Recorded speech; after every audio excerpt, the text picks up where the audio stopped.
those are like some of the arguments that I know everybody. Gotcha.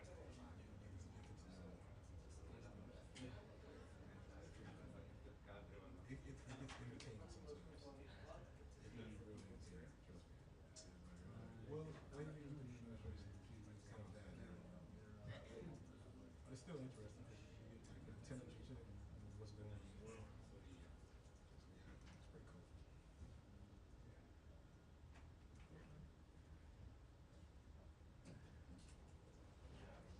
So, little bit of trouble.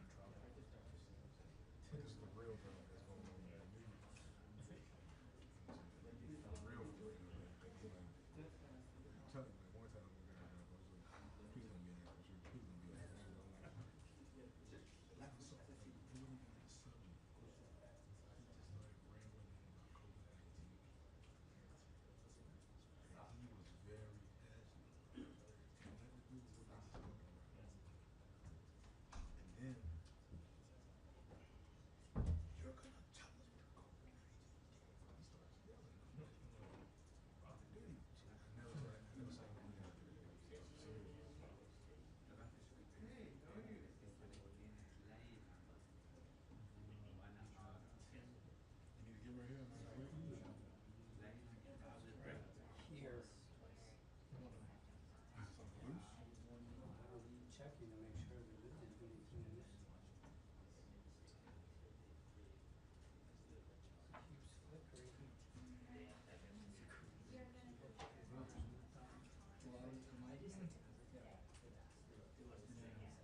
I love the bank.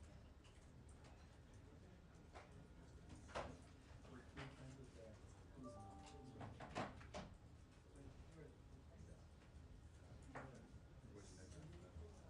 Sorry, we were together. I was in there. We just kept in touch. He was here. I was out of town, but I was helping him out. Here. We found this has a couple of He seems interested, right? He's got a good gig like that.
They were hiring.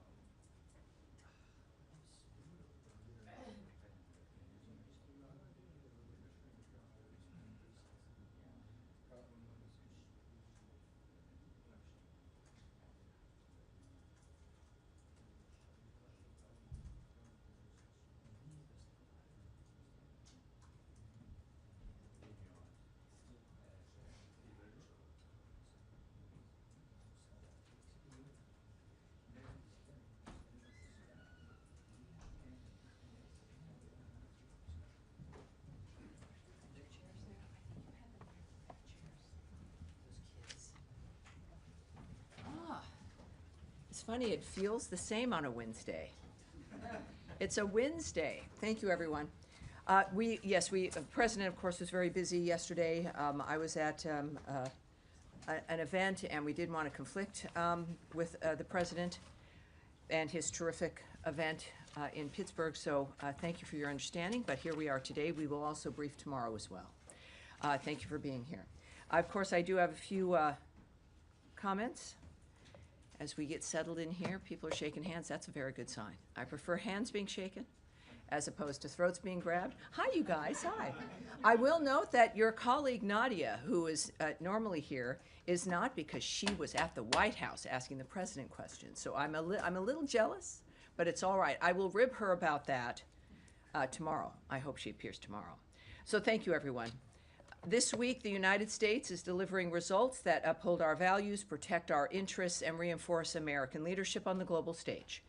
Over the weekend, in solidarity with the Cuban people on the anniversary of the July 11th, 2021 protests, Secretary Rubio designated regime figurehead Miguel Diaz-Canel and two other senior officials under Section 7031C for gross human rights violations. This action builds on existing visa restrictions targeting Cuban judicial and prison officials involved in the unjust detention and torture of protesters. In addition, we are cutting off financial lifelines to the regime by updating the Cuba restricted list and Cuba prohibited accommodations list to include 11 regime-linked hotels. This week, Also, President Trump, joined by Secretary Rubio, met with NATO Secretary General Mark Rutte in the Oval Office. The president reiterated his desire to end the bloodshed in Ukraine and expressed disappointment in Vladimir Putin's continued refusal to do so. As part of this effort, President Trump announced the United States will sell advanced U.S. weapons to NATO allies who may choose to send them to other countries. 2 months after President Trump traveled to the Middle East, countries are still coming to us to build off the momentum that his trip generated. Bahrain's Crown Prince is visiting Washington today, as many of you would have noticed, where he announced Bahrain's intention to invest over $17 billion, that's with a B, in the United States. The deal constitutes a major U.S. commercial win that could support up to 30,000 American jobs. Regarding the situation in Syria, we heard the Secretary state during today's meeting in the Oval Office, quote, "It's complicated. Obviously, these are historic long-term rivalries between different groups in the southwest of Syria, Bedouins, the Druze community, and it led to an unfortunate situation and a misunderstanding, it looks like, between the Israeli side and the Syrian side. So we've been engaged with them all morning long and all night long and with both sides, and we think we're on our way towards a real de-escalation and then hopefully get back on track in helping Syria build a country and having a situation there in the Middle East that is far more stable.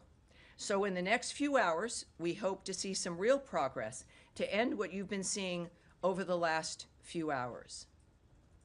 Turning to our transatlantic partnerships, Secretary Rubio met yesterday with Italian Foreign Minister Antonio Tajani to coordinate next steps on the Israeli-Iran ceasefire, reaffirm our joint resolve on Ukraine, and address shared challenges posed by China and developments in Latin America. In the Western Hemisphere, Deputy Secretary Christopher Landau met Monday with Haitian Prime Minister Phil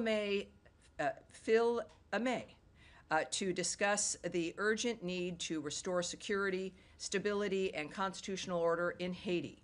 He underscored continued U.S. support for the multinational security support mission.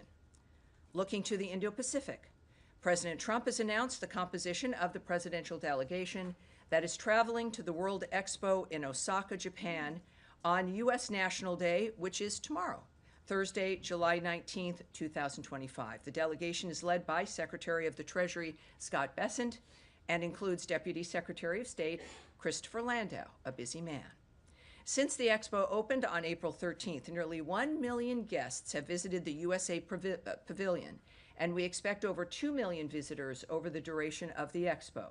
The USA Pavilion serves a unique convening place for American companies to connect with potential customers and drive American prosperity.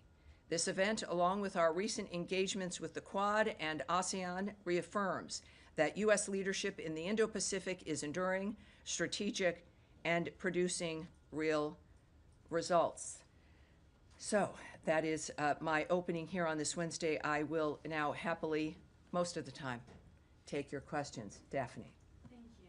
Just to follow up on what the Secretary said earlier on Syria, Yes. What is it that the U.S. is hoping to see in the next few hours?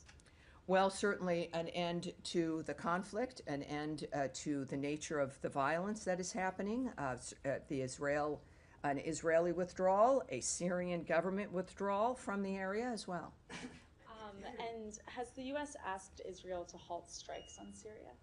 I cannot speak to specific conversations or the exchanges diplomatically, but I can say that, let me see, there's a few things that might give us a sense here of what's happening. We are calling on the Syrian government to, in fact, withdraw their military in order to enable all sides to de-escalate and find a path forward.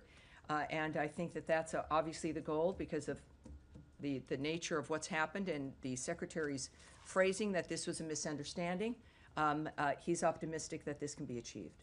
So you said you're looking for an Israeli withdrawal and a Syrian government withdrawal from the area. Can you be more explicit about where I can't.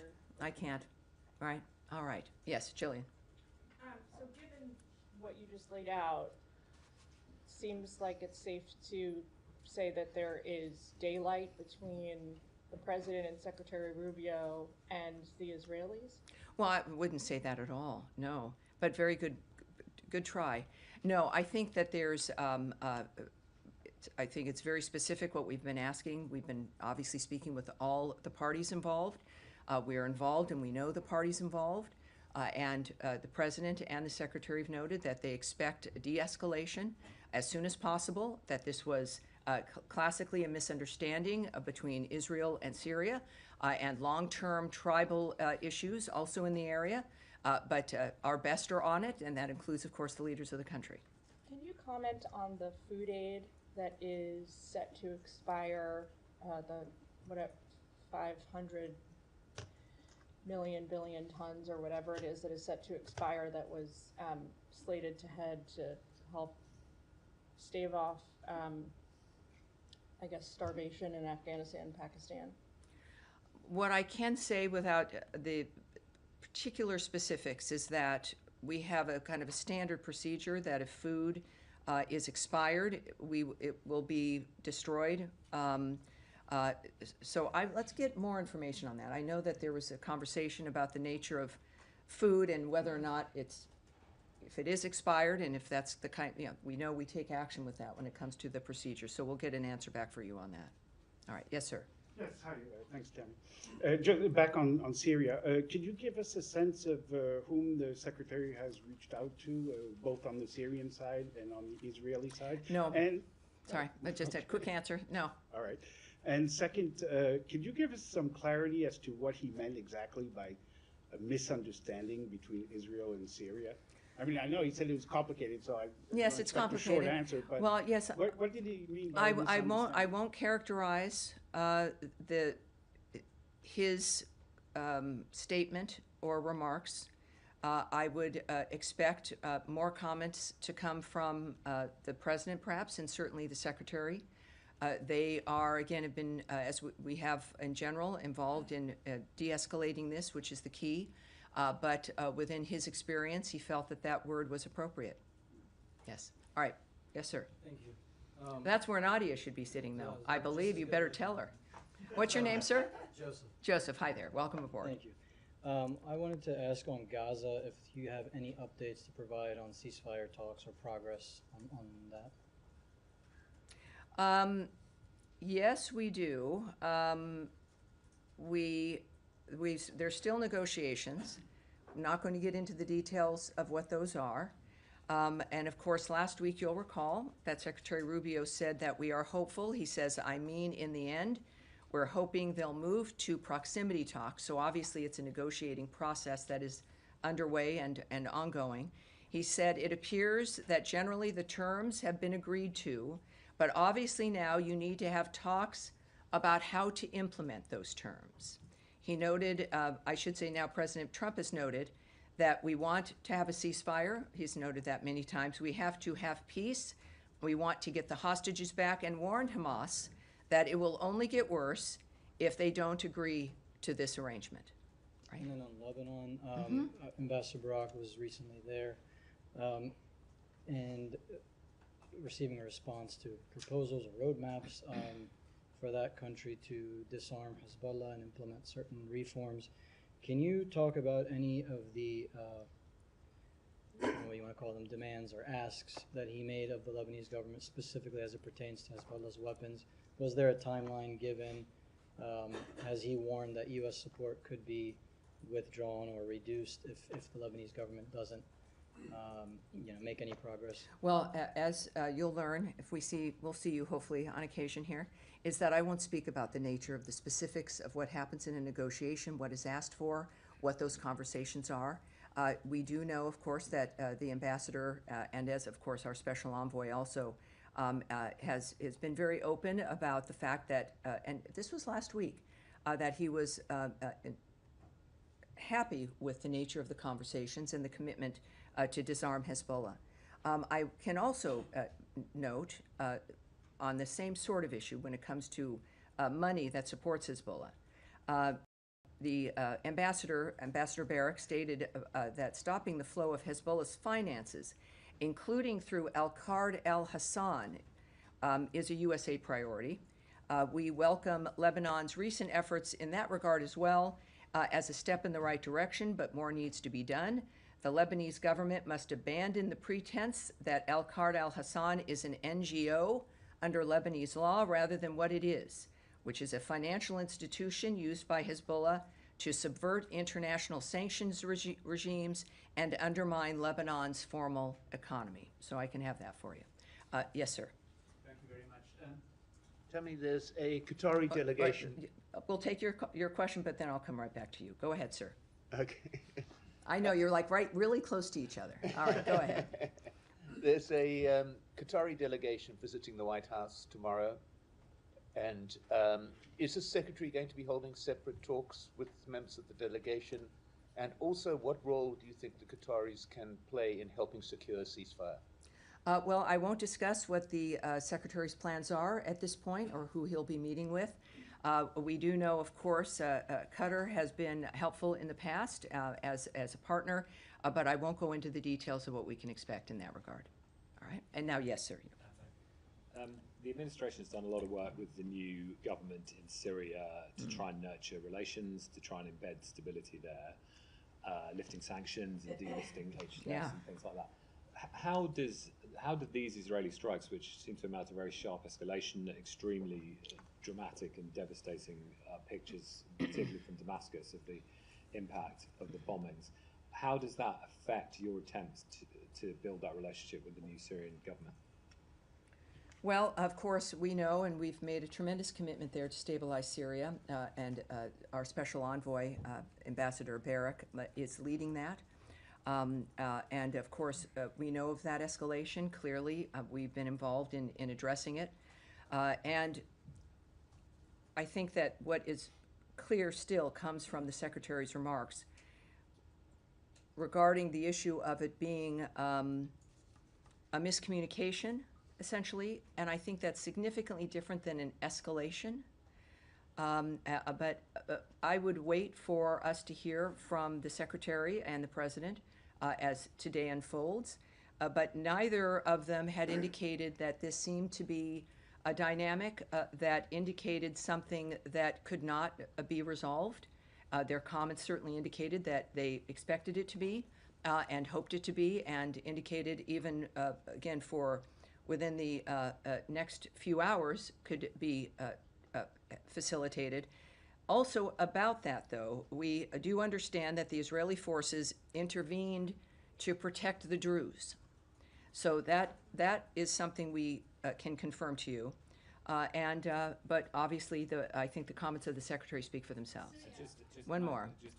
Just on one other issue is the ambassador, Mike Huckabee, the ambassador to Israel, appeared in the court hearing for Prime Minister Netanyahu's corruption trial today. I'm just trying to understand what part of the U.S. national interest is served by doing that. Well, we obviously support Israel. They are an ally and a partner. I won't characterize, as I don't anyone, their position or the actions they might take, but it would appear that the ambassador was exhibiting his support for Netanyahu. But against the judicial system, I mean, is this an expression of distrust? Well, I don't. I know that our inclination sometimes is to look into like the broader issues that we're all working on, but I would not suggest that someone attending to support someone facing a situation as some kind of a larger commentary about a judicial system or a country or anything beyond showing support for someone that they know or a friend. Yes, sir. Thank you so much. On the Syria, the Secretary obviously said that he had been in discussions all morning and night. Were you given advance warning that Israel was going to strike Damascus? Not that I'm aware of. I think that the reaction of the President and Secretary of State indicate that we're reacting as we should when it comes to seeing something that was unexpected and could be resolved.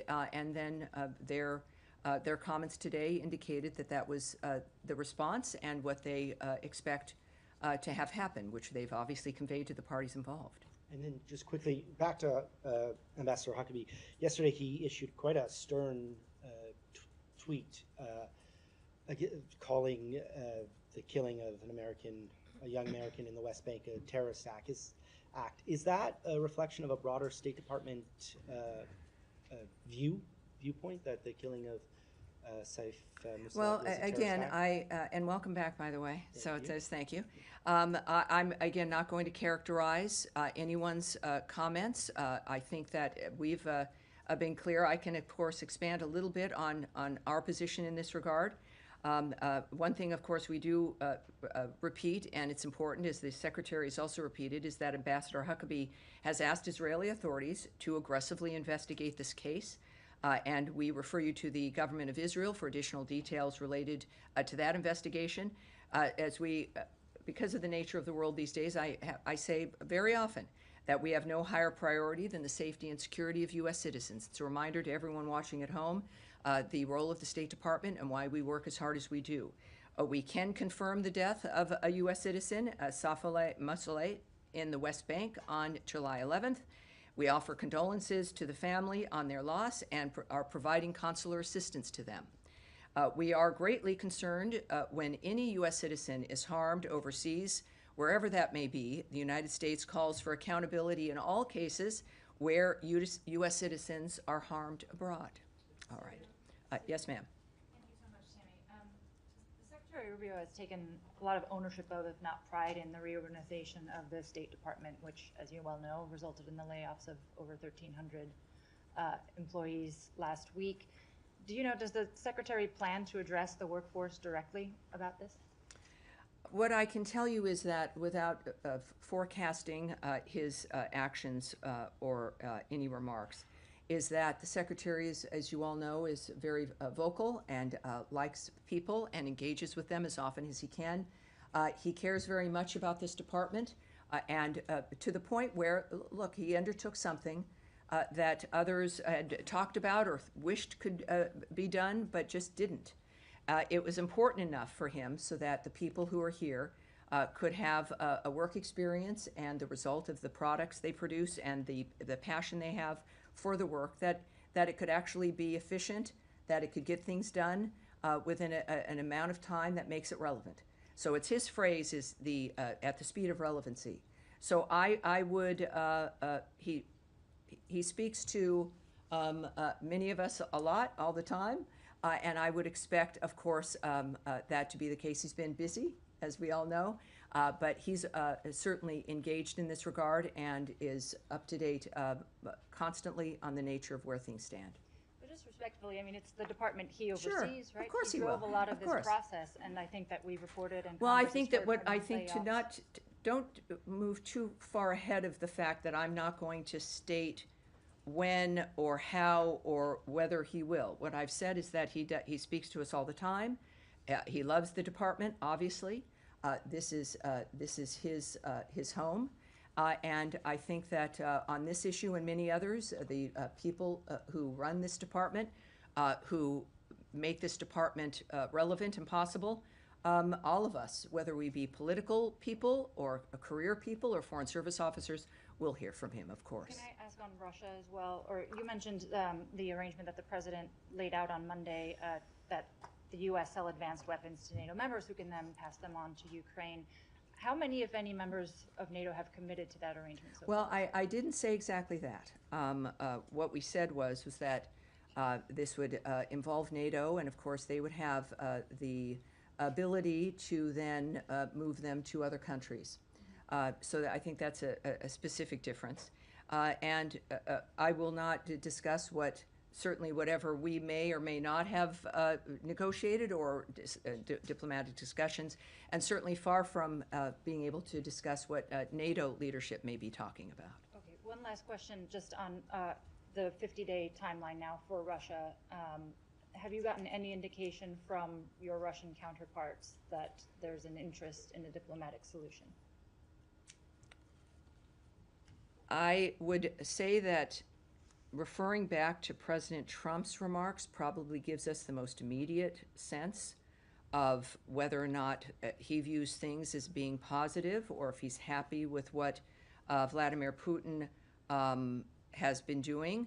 And of course, we've heard from him that he's not happy, is how I'll characterize it, that he's not impressed with the nature of how things have moved forward. And that's what we rely on. We hear, because he's a transparent man, the nature of his attitude about conversations and his assessment as the leader of the free world, of the entire world effectively, that he's not happy. And I think his current actions of taking a path in order to provide Ukraine with more defensive weapons is an indication of that. But I've said before that while he is a diplomat and is forever optimistic about diplomacy, he's also a realist. And the world has seen, as Iran has seen, and now with these new actions by the president, that Russia is seeing, that he's a patient man, but not at the expense of his vision and making that happen. All right, yes. Tammy, following up on the American killed in the West Bank, are there any circumstances in which the U.S. would open its own independent investigation into his murder? Well, first of all, we again know that Israel is investigating. We've urged them to do an investigation aggressively and to finalize that investigation so that we all know what has occurred. I'm not going to speculate on what may or may not happen once that investigation is complete, but we need to wait and let them do that and find out what they ascertain.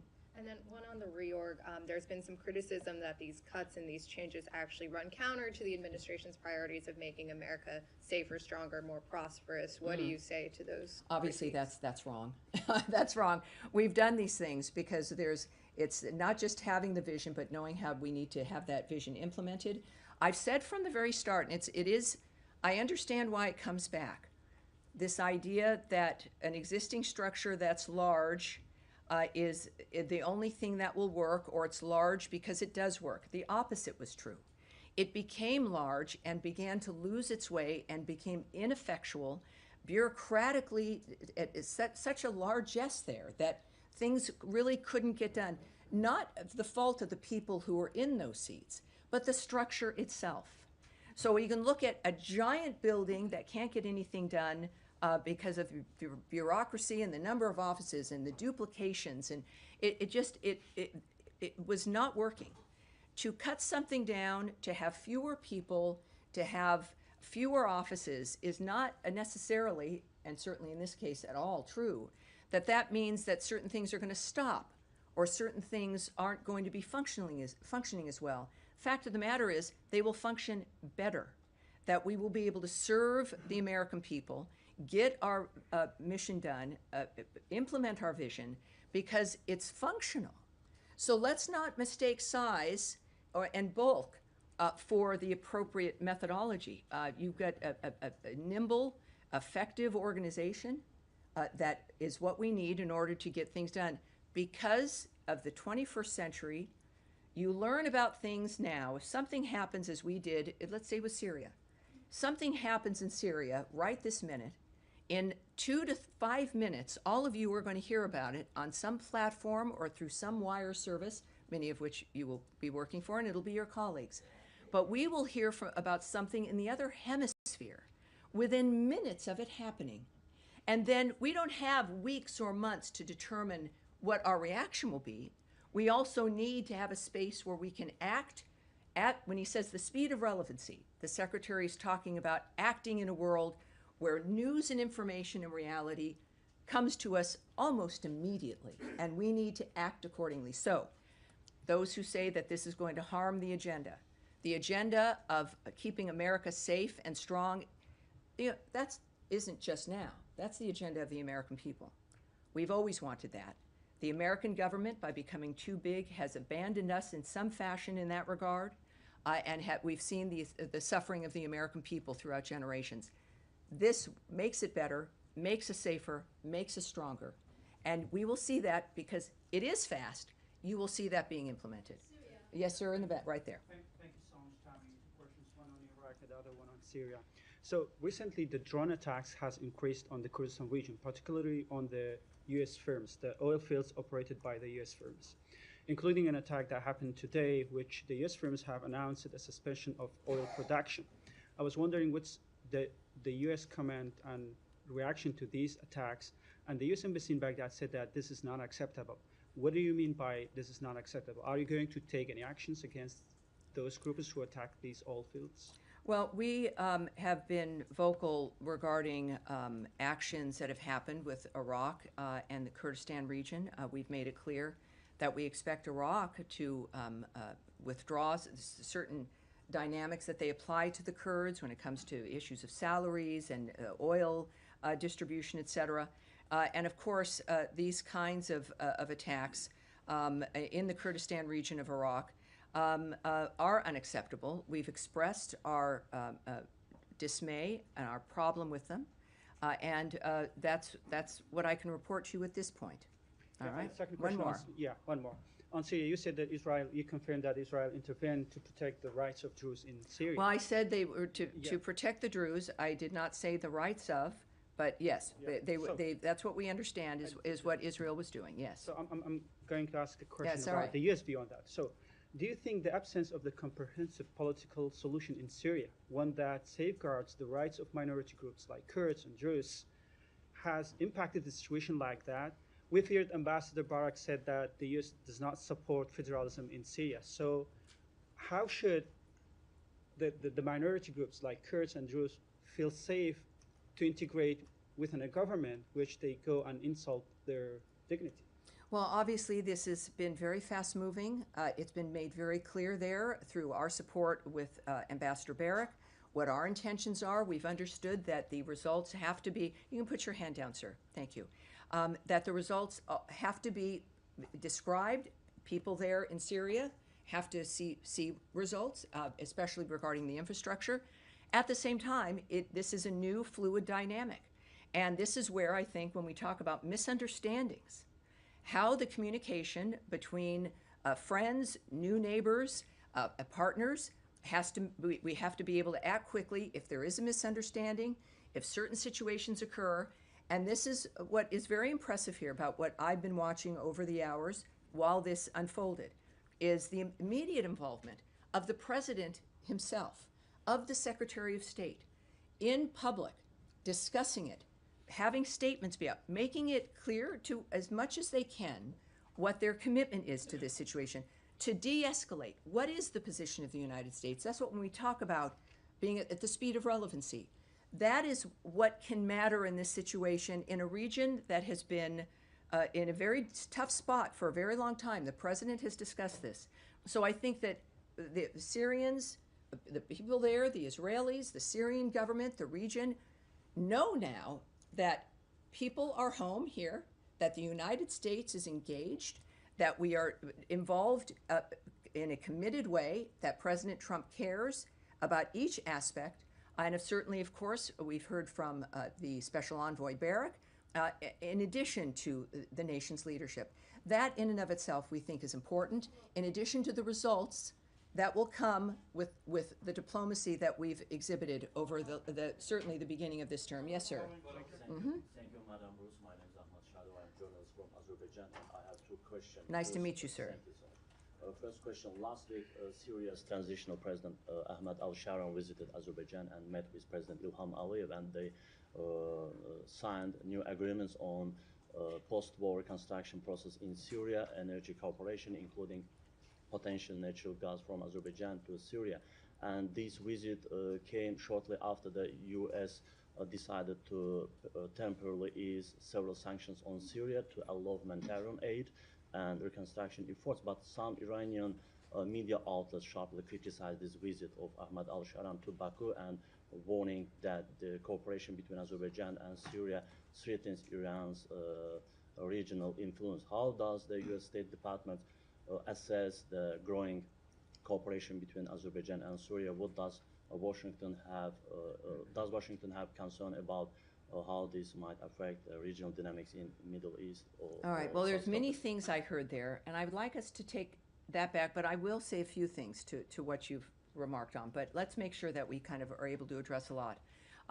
As you've noted, of course, part of our commitment to Syria is waiving the sanctions so that we can get investment, so that we can get things built, so that speaking specifically about infrastructure when it comes to gas, when it comes to energy and electricity, et cetera. That is at the very least that a new government should be able to provide its people. There's an interest clearly in the stability of Syria throughout that region, for the United States, for the world, right? So that we know that there's a multitude of interests. Obviously, we want the region to be involved, and the details of which I won't discuss when it comes to the nature of what the secretary might be involved in and each piece of that. But we do know that it's important that we, as we've acted very quickly to change the dynamic that was under Assad with Syria, so that the Syrian people, all of them, from all tribes, all regions, are able to enjoy life again after a period where they haven't been able to. Yes, go ahead. Can I ask on GHF, at least 20 Palestinians were killed today at an aid distribution site run by GHF in what the US-backed group said was a crowd surge instigated by armed agitators. Does the State Department have any comments on this, and would you expect any sort of investigation into this incident? Yes, I do have a remark for you. I know you don't look like I might. You're looking a little. Don't be forlorn. No, we do. What I will say also, while I'm here in this space, is that we are now at 76 million meals to date have been distributed to the region. So I think that's important to address. So this is regarding the 20 killed, as you have noted. GHF itself has issued a statement which I will provide for you here. We have credible reason to believe that elements within the crowd, armed and affiliated with Hamas, deliberately fomented the unrest. GHF has also reported a troubling pattern of unknown actors circulating false messages about GHF aid site openings, which contributes to incidents like the deaths on July 16th. GHF is obviously being transparent, is to be commended for that, about this incident, which also resulted in the injury of an American GHF employee, and we refer you to GHF for more information. All right, yes. And did you have a question, Matt Lee? Okay. You just read a GHF statement. Yes, I did. What's the State Yes, I did. Department's view? Well, I read statements from a number of places and situations that are involved in the dynamic of what it is that's being asked about.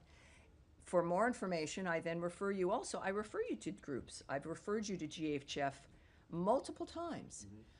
So if it's a group that's involved in something that's made a statement, it's worth hearing. Right. How you handle that statement is up to you. I did not say how you should report on that or what you would ask next. But does that mean that the State Department doesn't really have anything? It means that I've read a statement, Matt Lee. I've read a statement about a group that was being asked about, and they made a statement, and I shared it with everyone here.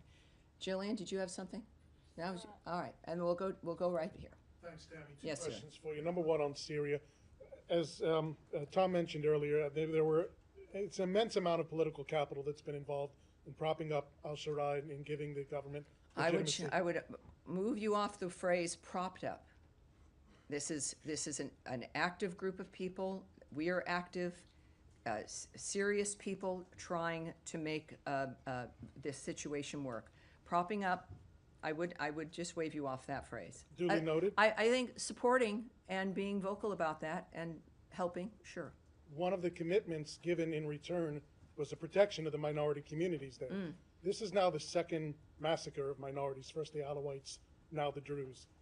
What is the message being sent to the Syrian government in terms of their own commitments? Well, this is essentially alluded to before when we discussed this, is that part of the problem in the beginning of something like this that has been dealing with a whole host of horrible situations for generations, a new situation, a situation that's fluid, also in a region that has been in constant trouble with constant tribal issues, long-standing tribal issues, where there is a chance to change an environment. And the reaction to the things that will occur, we never expect in any dynamic, including this situation or other dynamics that we're dealing with in the Middle East or elsewhere, where because we have an idea or something new is being implemented or that we're present and that we're working on something, it doesn't mean it's going to be a utopia immediately. You have to recognize that these are things that might occur, be prepared to address them if and when they do, and after the fact, find out, yes, what occurred, what needs to change. I know, of course, that it's not just about stopping an event or dealing with things in a static manner, but each dynamic moves us along in finding out what the challenges are and how to fix that.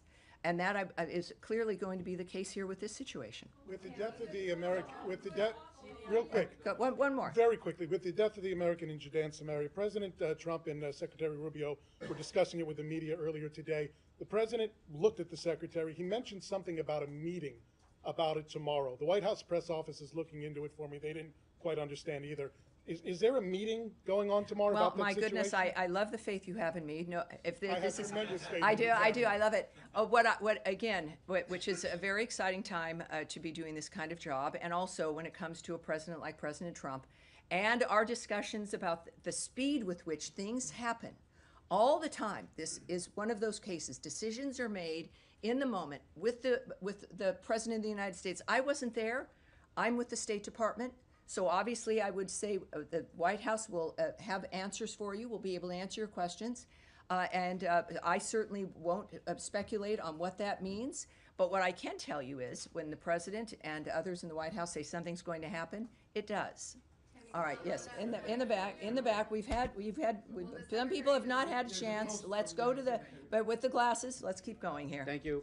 After the ceasefire between India and Pakistan, India is now releasing threatening statements and has blocked water supply to millions of Pakistani by suspending Indus Water Treaty. Pakistan says it considered it as an act of war, as more than 240 million Pakistanis rely on the supply of this water for agriculture and basic needs. So what are your comments on this? Well, yes, that's specifically, I have nothing for you regarding that particular dynamic, but let's see what we can find, and we will get it back to him. We'll have one more with someone who has not already had a bite at the apple in the glasses, sir, at the end of the row. Yes. Terrific. Do you expect Israel to inform the US before carrying out bombing raids in the region? Well, I can't speak to any arrangements we have regarding certainly what the DoD might be addressing or dealing with, or diplomatic arrangements we've made or agreements we have with another country regarding or not regarding military engagement. So that's not something I can answer for you. One quick follow-up.